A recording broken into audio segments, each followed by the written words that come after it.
I'm only saying things that people agree with. So to chop my head off and try and delete me is asinine in and of itself, because there are billions of people out there, millions of people out there who feel the exact same way. This is what I was saying earlier, because, and once again, I'm assuming the social media companies have intellect and people who work for them who are intelligent. If they were smart, if I was a social media company, I would have come to me and said, listen, I would have had a board meeting and said controlled opposition. And I would have come to me and said, Andrew, you have to correct your message. We don't want to delete you. We don't want to be censored. You have to say this way, this way, and slowly perhaps taper me down on certain subjects. That would have been smart. You're saying if they would have come to you and said, listen, we've been following you, buddy. Here's what we'd like. And I would also talk to them and say, listen, I understand I'm now the most viral person on the planet. I have to take responsibility for the things I say. The way I say things for a video that gets 300 views is different than the way I say things for a video that gets 3 million views. I respect that. Let's have a conversation. I'm not a loose cannon. I'm a logical actor. They could have done that, but they were emotional. Instead, they martyred me and chopped my head off. But that doesn't change anything, because there's millions and millions and millions of young men who think the same way I think. There are millions of young men out there who don't want to wear makeup, who don't want to put on a Pokemon suit and be a clown like Logan Paul, who don't want to take transgender blocking drugs, who don't want to assign themselves to any kind of feminist ideas, chop their dick who don't off. want to chop their dick off, who just want to grow up, go to the gym, get strong, be respected, make money, have a beautiful girl and a sports car. There's millions of men who want that. And I speak to those men, and Most they think men want most that, men Andrew. want that. And they think by chopping my head off, those men are going to want something else, because they'll get rid of me and they'll put James Charles in front of them and say, no, foundation reviews. It ain't going to work. They don't want foundation reviews. It's not what they want. And it's truly crazy. They think that's going to work in and of itself at all. You don't think it's going to work? I think I've proven that it's not going to work. What's actually the most upsetting is this. I find it extremely hypocritical. And of all the things in the world, my pet peeves, the things that annoy me most are hypocrites. I find it extremely hypocritical that the system itself pretends it gives a shit about men's mental health. It will sit there and pretend it cares about all the men out there who are depressed, struggling, sad. But when I come along and tell them the only way I've ever found personally to be happy and contented, because I can only talk my personal story, is to become a man of status, to become successful, to go through pain, to use my trauma, to use the bad things that happened to me, to galvanize myself against attacks from the Matrix, as I've just proven I can easily weather.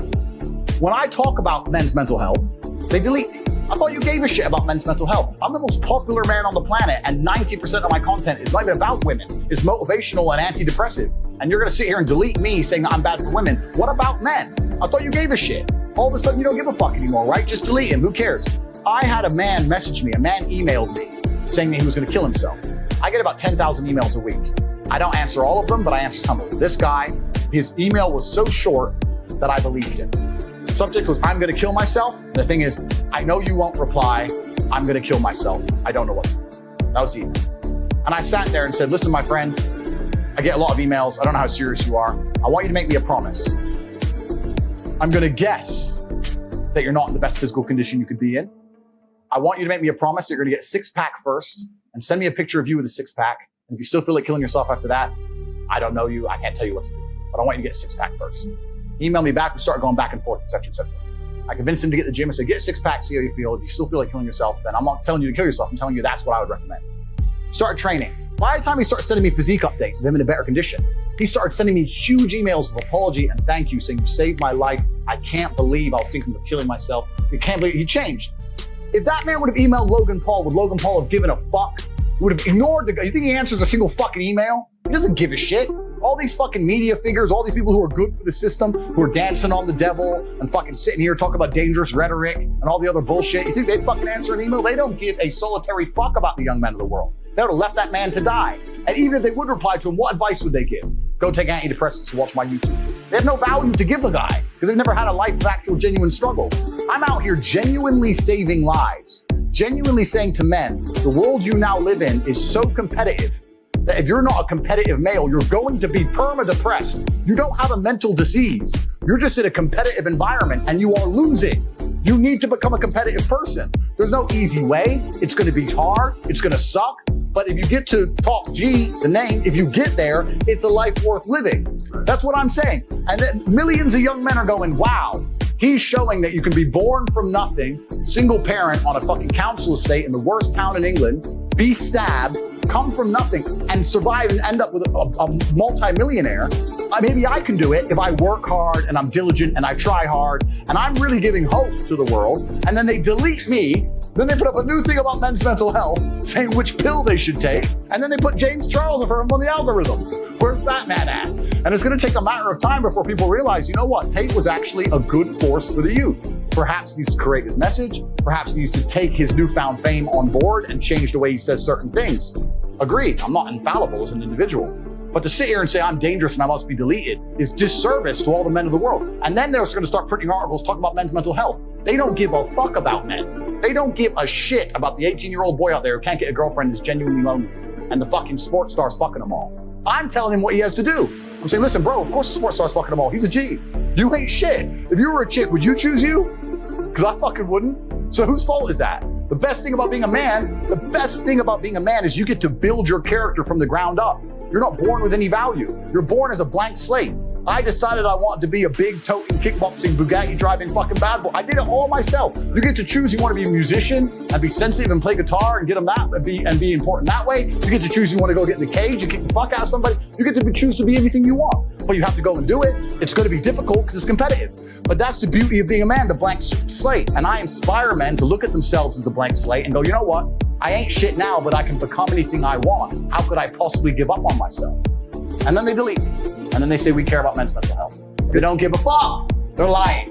There's nothing worse than being born rich and then just being rich. Oh, absolutely. The beauty is being fucking dirt poor and becoming rich. Completely. And all three of us sitting here have dealt through that. A man has to have tenacity and go through struggles and days where you're like, I can't fucking do this anymore, but still pop your head up the next day and be like, all right, let me get back in the gym. I say this. Tenacity. I say this all the time. I say the best things that ever happened to me are the worst things that ever happened to me. All the trauma and bullshit I've been through in my life are the best things that ever happened to me. Because as a man, if you've not had a difficult life, you cannot be good at being a man. Being a good man and being good at being a man, they're two slightly different things. But to be good at being a man, you need to have been through so much shit that when the Matrix deletes your entire life from the internet and starts lying about you at mass, and people start doing protests wanting you fucking hung, and they're looking for your family members, and reporters start calling every ex-girlfriend you've ever had, trying to convince them and bribe them to lie, to come out and say you're something you're not. When they're genuinely out to put you in jail, that you can sit there and be focused and stoic enough to go, you know what? Okay, what's the chessboard? What's gonna happen? Who's trying to shoot me right now? Nobody. Okay, so it's better than it was a couple years ago. Okay, so X, Y, Z, and plan through it, right? You're never gonna be capable as a man if you've not had trauma. The best men ever have had trauma. If you call a police officer, you need a brave police officer. He ain't gonna be brave unless he's been through shit. Yeah. He's not gonna be brave unless he's been through shit. So we also, as a society, sit and look at men and go, well, there's two kinds of society. The matrix society, but the true society, the true women with the brain. They actually, I want a man who's strong, who's supportive, who's intelligent, who financially provides, etc. Then you're gonna want a man to some degree who's been through some shit. Yeah. And a man who's internalized it and used it as a weapon. And this is what I say to people. People email me their long lists of all the bad things that happened to them, and I reply, fantastic. You are so lucky. You have all the building blocks to become the exact kind of man you want to be. If none of this shit happened to you, when something else bad happens to you later, you wouldn't be able to deal with it. Fantastic. And he goes, no, but you know, this. He replied again with more excuses. Say, why are you making excuses? I just told you what happened to you is a good thing. You need to reframe your mind. Bad things happened to Batman. They killed his parents. Do you understand? That's why he's Batman. You've just told me you have the building blocks to become you might become top G when I retire. Fantastic. What are you complaining about? He goes, well, what do? I said, you need to work. Take all that trauma. If you're truly heartbroken, my friend, and we've all been there as men, if you're truly heartbroken, you can't sleep. That means you're gonna get in fantastic shape. You better hit the gym. You have nothing else to do. Stop watching YouTube. Stop emailing me. I want pictures of you in the gym. Get to fucking work. Heartbreak's a fantastic motivator, as is depression, as is sadness. Great. Look at what's pissing you off and make sure it never happens again. If you were jacked and rich as fuck, she probably wouldn't have left your ass. So get your shit together, right? So this is so important. Trauma is such an important part of being a man.